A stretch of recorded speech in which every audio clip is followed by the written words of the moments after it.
Exactly 1 year ago today, I became a father. Today, I'm celebrating my son's 21st birthday.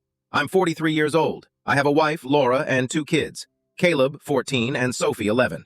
We're close in the ordinary, boring way that actually means everything. Family dinners, inside jokes, weekend errands that somehow turn into memories. I thought my life made sense. Then one random Tuesday after work, I was walking out of my office building when a young guy stepped in front of me. Early 20s, nervous. He asked if I was Daniel, and when I said yes, he just stared at me for a second like he might lose his nerve. "I'm sorry," he said.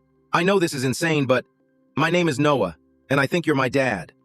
I actually laughed. Not because it was funny, because my brain refused to accept it. I told him he had the wrong person. Then he said one word that knocked the air out of my chest. "My mom's name is Rachel." I hadn't heard of her in over 20 years.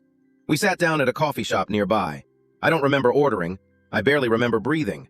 Noah talked, slowly at first, like he was afraid I'd disappear. You see, Rachel and I dated all through college. We were serious. We moved in together after college. We talked about getting married. When she got pregnant, I was terrified, but I wanted that baby. I wanted to be a dad so badly it scared me. But she wasn't excited.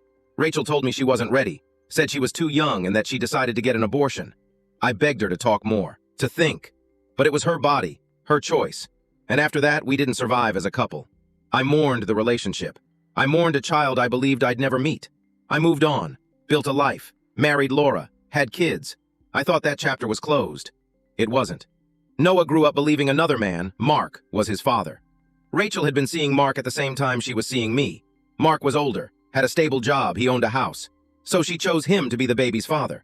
She told Mark the baby was his and cut me out completely, because she knew I'd never stay with her after what she'd done.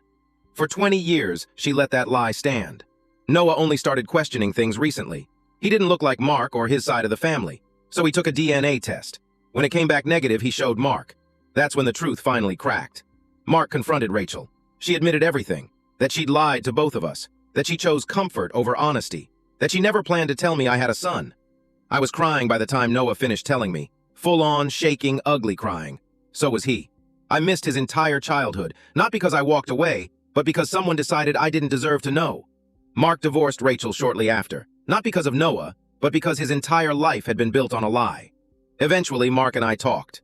Awkward at first, painful, but honest. We realized we were both victims of the same decision. Noah went no contact with his mother. Telling Laura was the hardest conversation of my life.